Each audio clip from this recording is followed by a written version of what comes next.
하나님, 오늘도 이 새벽 말씀으로 깨우게 해주시니 감사드립니다.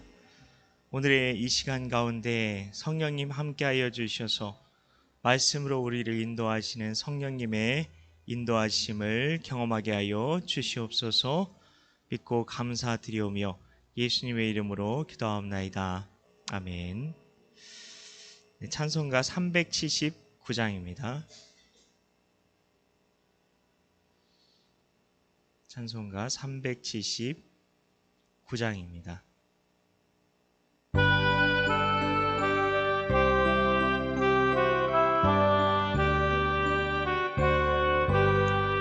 내 갈 길 멀고 밤은 깊은데 빛 되신 주, 저 본향집을 향해 가는 길 비추소서. 내 가는 길 알지 못하나 한 걸음씩 늘 인도하소서. 이전에 방탕하게 지낼 때 교만하여 맘대로 고집하던 이 죄인 사하소서.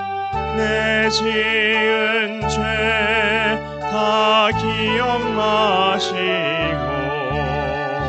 주 뜻대로 늘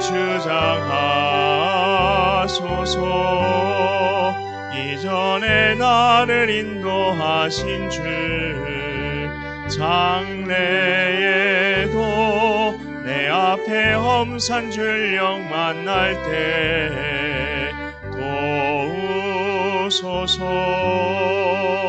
밤 지나고 저 밝은 아침에 기쁨으로 내 주를 만나리.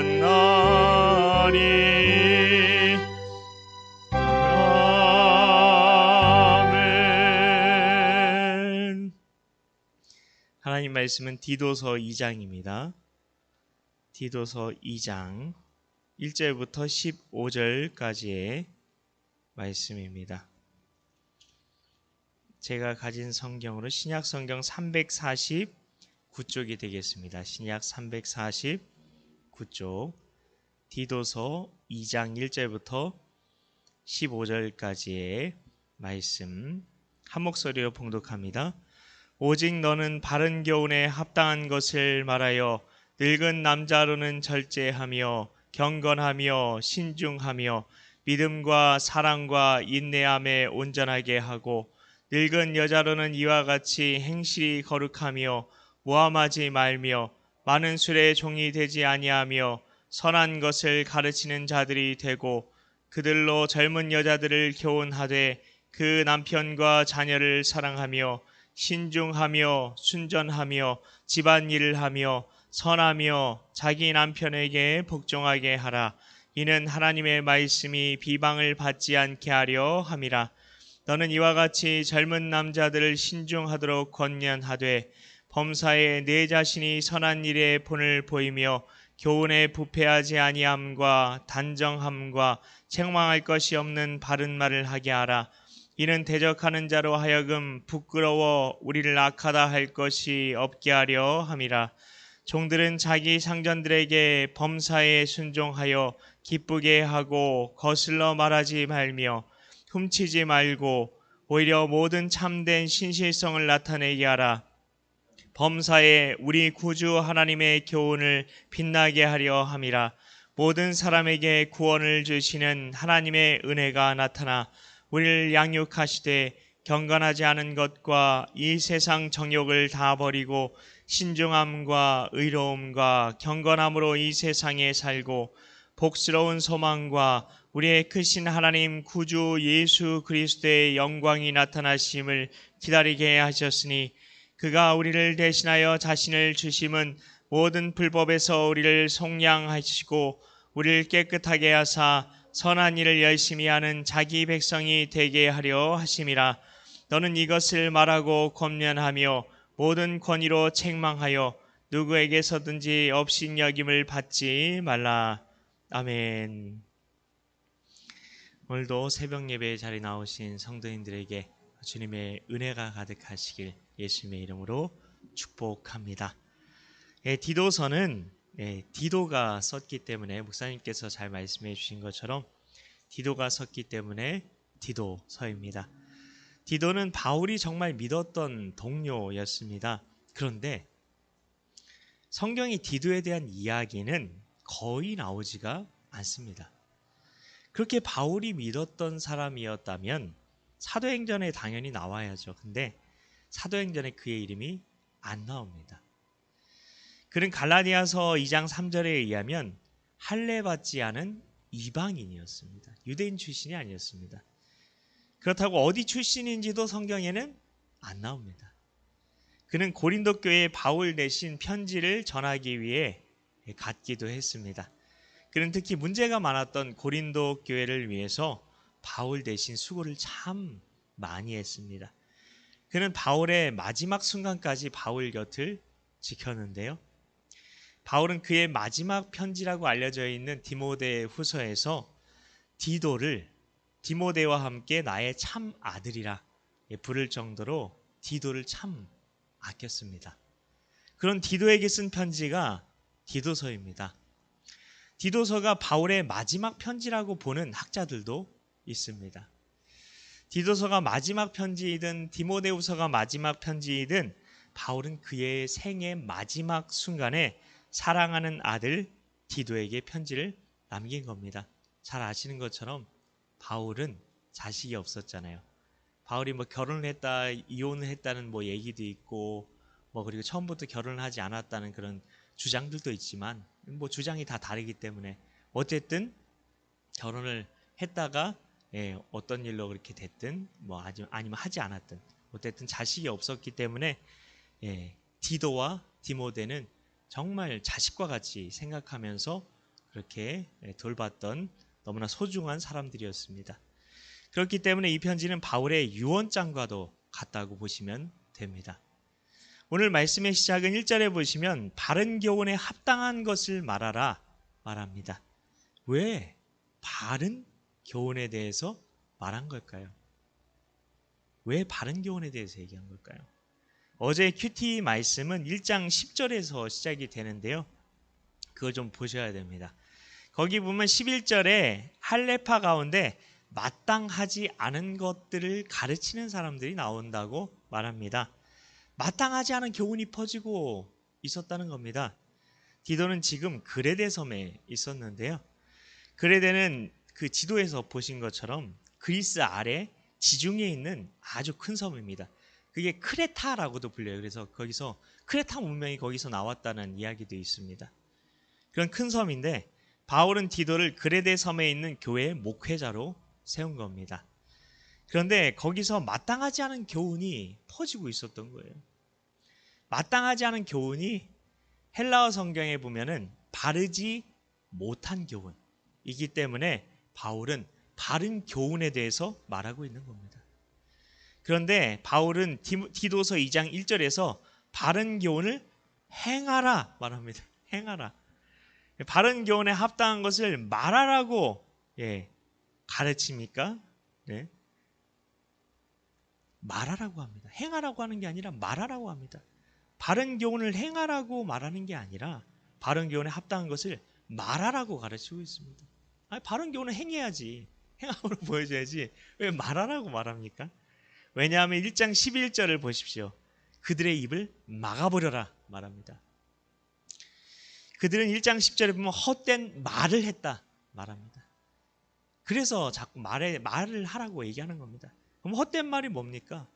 11절에 보면 이 말 때문에 가정이 온통 무너지고 있다는 거예요. 이거 현대 지금 가정들이 무너지고 있는데 거기에도 적용시켜 볼 수 있는 겁니다. 왜 가정이 무너지는지 그것에 대해서 이야기를 하고 있는 거예요. 바울의 마지막 관심은 가정이었습니다. 가정을 무너뜨리는 헛된 말이 지금 막 퍼지고 있다는 얘기인데 그게 뭔지 2장 2절 말씀을 보면 알 수 있어요. 바울은 가정에 대해서 지금 말하고 있는데 2절에 보시면 늙은 남자에게는 절제, 경건, 신중, 믿음, 사랑, 인내에 대해서 말합니다. 이거 하나하나 다 얘기하려면 오래 걸리기 때문에 그냥 이렇게만 볼게요.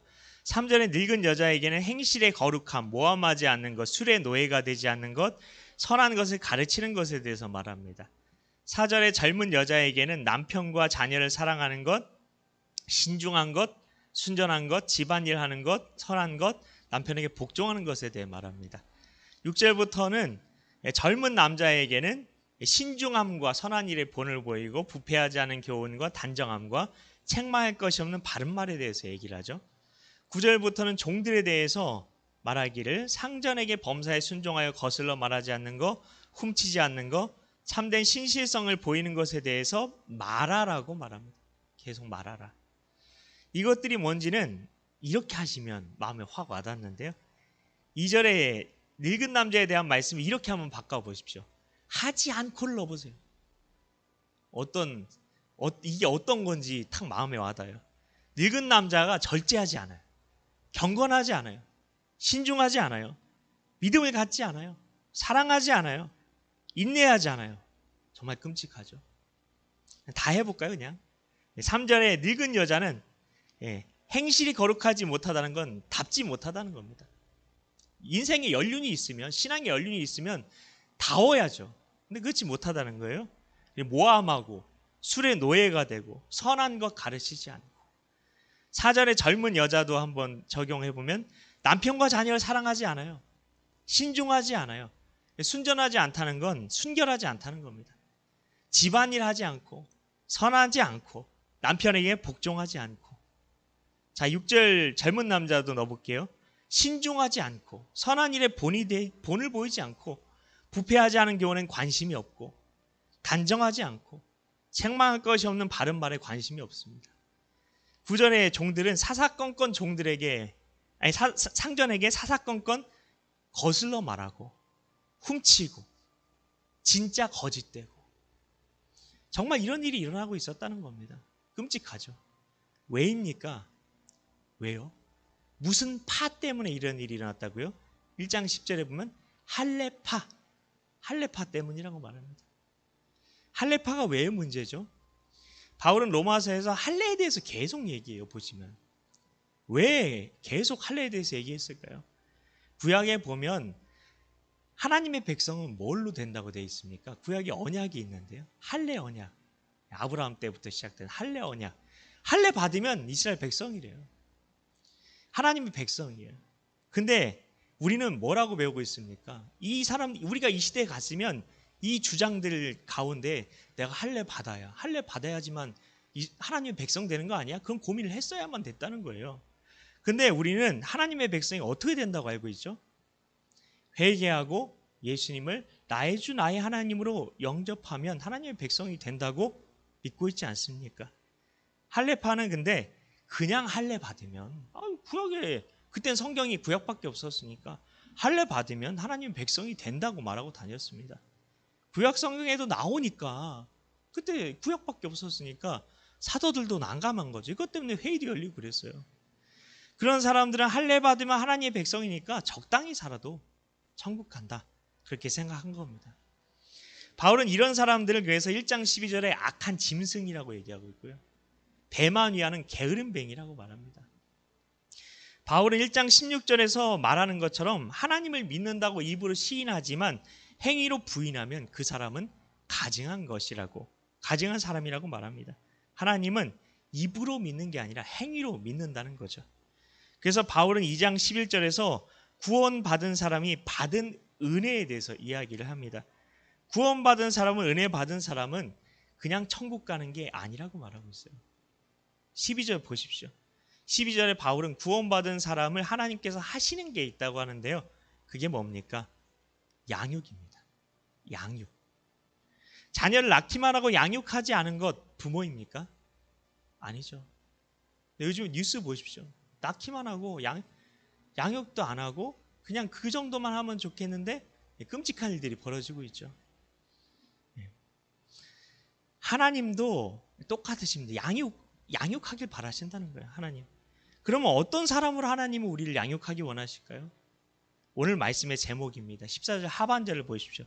선한 일을 열심히 하는 자기 백성이 되게 하려 하심이라. 선한 일을 열심히 하는 자기 백성이 되기를 원하신다. 바울은 15절에서 그래서 이것을 말하라 얘기해요. 말하라는 건 설교하라는 거죠. 계속해서 설교하라는 거예요. 그래서 우리가 들어야 될 설교가 무엇일까요? 선한 일을 열심히 하는 하나님의 백성이 되어야 한다는 설교인 겁니다. 성도 여러분, 이곳에 나오신 성도님들께서는 이런 선한 일을 열심히 하는 하나님의 백성인 줄 믿습니다. 선한 일을 열심히 하라고 합니다. 우리가 이 세상에서 해야 되는 것은 바울이 늙은 남자, 늙은 여자, 젊은 남자 종에게 권면한 그 말씀대로 열심히 사는 겁니다. 그렇게 내가 살고 있는지 매일 말씀으로 점검하는 겁니다. 새벽 예배의 자리에서 날마다 내가 선한 일을 열심히 하고 있는지 점검 받으시는 우리는, 지금 이 자리에 나오신 우리는 이미 축복의 길, 영생의 길로 가고 계신 겁니다. 이게 바로 우리가 받고 있는 참된 은혜인 것이죠. 오늘도 말씀 안에서 믿음의 길로 가시는, 정말 열심히 그 선한 일을 열심히 하는 그 하나님의 친 백성이 되기 위해서 그 믿음의 길로 열심히 가시는 이 자리에 계신 모든 분들 가운데 하나님의 은혜와 축복이 가득하시길 예수님의 이름으로 축복합니다. 우리 같이 주님과 같이 오신 주기도문으로 새벽 예배를 마치겠습니다.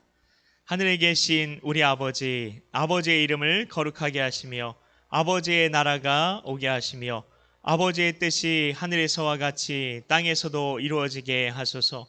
오늘 우리에게 일용할 양식을 주시고 우리가 우리에게 잘못한 사람을 용서하여 준 것 같이 우리 죄를 용서하여 주시고 우리를 시험에 빠지지 않게 하시고 악에서 구하소서. 나라와 권능과 영광이 영원히 아버지의 것입니다. 아멘. 각자 가지고 나온 기도 제목 가지고 기도하시다가 자유로이 돌아가시겠습니다.